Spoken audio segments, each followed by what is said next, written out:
I was, if not the first or one of the first few folks to just send an email. I just said, I think it's really cool that you're opening up a brewery in Arlington, and I just want to know how to help.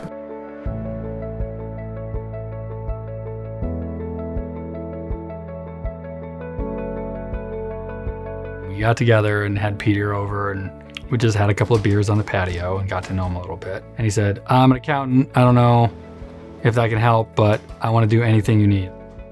Can you pour beer? And I was like, yeah, I can pour beer. I can drink beer too if you want.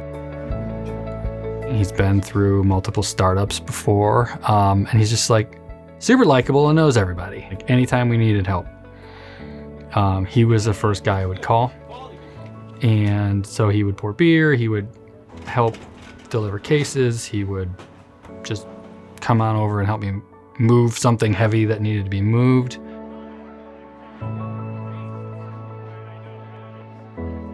It was nice to have someone who, if Matt wasn't available, could come and help out. I'd forgotten that. Makes sense. That's all. Good PBW? Yeah, that's from yesterday. Tom and I were always very open in sharing our thoughts and expectations and visions for the future. Do you have sanitizer? Yeah, there's a big bucket over here. I remember teeing it up early and saying that this might be on our radar for work purposes for my wife's job, and that I wanted to keep the dialogue open.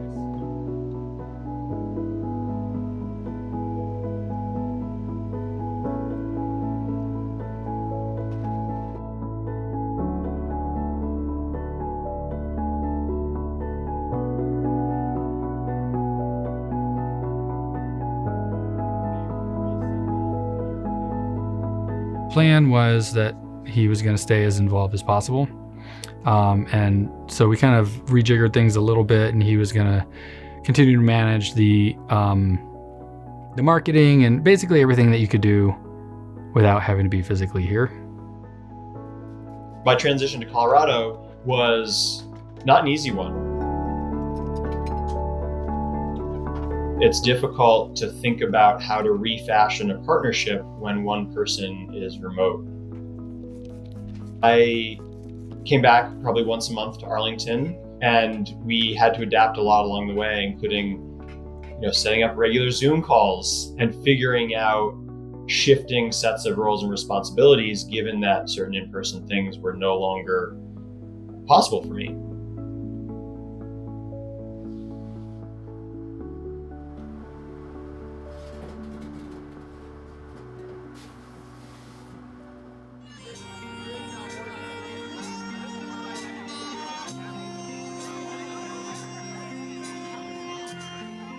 After the first couple of weeks of doing the beer garden at the Res, we started getting phone calls from local package stores. Hey, heard about your event at the Res. People are asking for your beer. Can we carry you? All we had was kegs. So we said, sorry, but we'll let you know if and when we ever have beer in cans. Eric over at Mystic Wine, he was pretty persistent. He was texting all the time. I gave them a bunch of those plastic 4-pack holders. We had a whole bunch of those that people returned to us. Just get your cans and we'll figure it out. We had a little bit of beer that we had made for the beer gardens that we hadn't tapped the kegs. So we're like, okay, well, let's try putting that in cans. And so we put a couple of cases of cans together, and we took it over to Eric, and he was thrilled.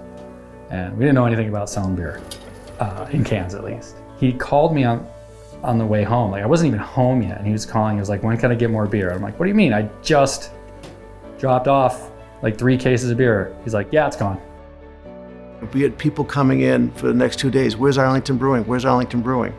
So hopefully next week. By the time we were delivering 20 cases of beer to Eric that we had put in cans manually, we started thinking about, okay, this doesn't scale. How can we do this more sustainably?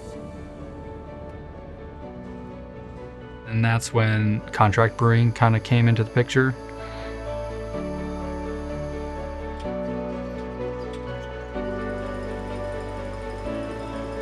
We had not really thought of that as a viable option, but as we were kind of winding down the summer, one of the things we realized is that we had all this momentum. We had thousands of people who were showing up every week drinking our beer. Like, maybe we could actually sell it via distribution at liquor stores and maybe even a restaurant or two.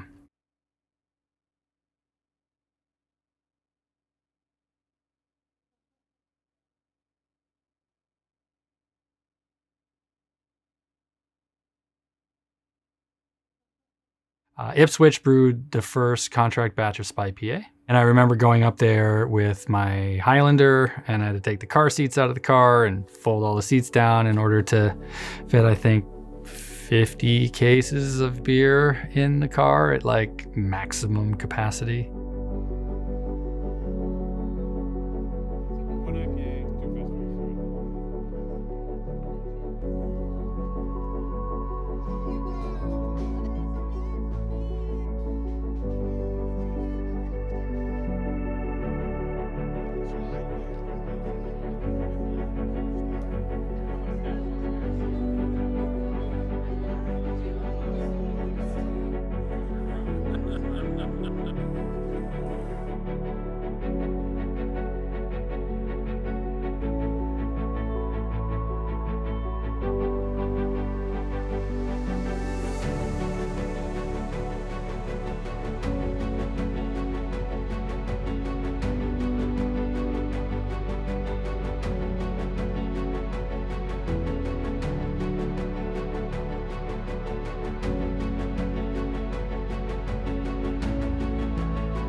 We looked at 40, 50, maybe 60 locations in and around Arlington. Not all of them were even available. Some of them had ongoing businesses in them. And we learned how to hear a lot of no and not get too discouraged.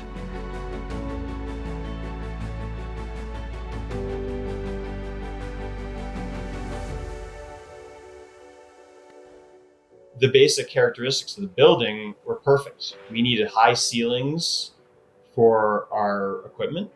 We needed good outdoor space for bringing people together. You know, it's right over by the hockey rink. It's right near Mass Ave and the bike path, and connected to so many different neighborhoods and sub-neighborhoods in town.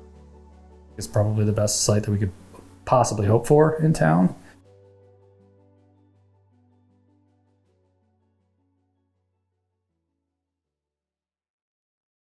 Of course it was difficult when Matt moved. And what are you going to do? Your family needs to move, you're going to move. You're going to do the right thing for your family, and any of us would. And of course that was going to make things harder for Tom, because now you don't have a partner that can share equally in the location and sort of tangible things, which is most of the business. If you're going to build a relationship with a customer, a liquor store, it's helpful to drive by and shake hands.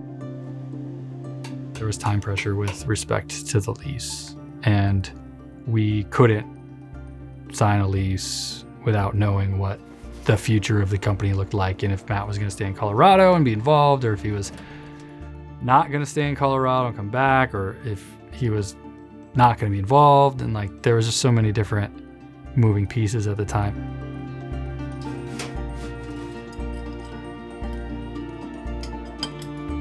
If we hadn't been able to kind of agree on mutually acceptable kind of path forward, the alternative was to just shut it all down.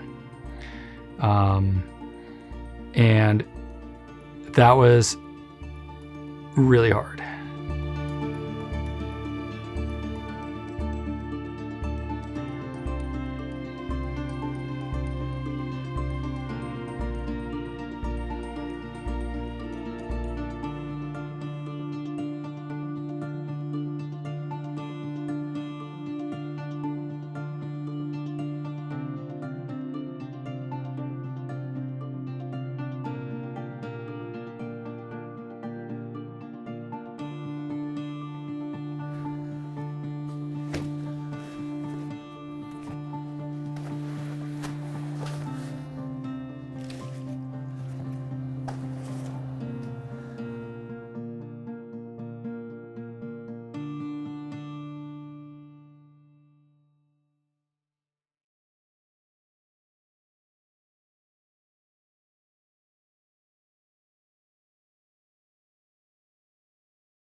My father, who recently passed away at the age of 92, I remember him calling me from Florida and saying, "Did you see the front page of the Globe today? Craft brewing is over."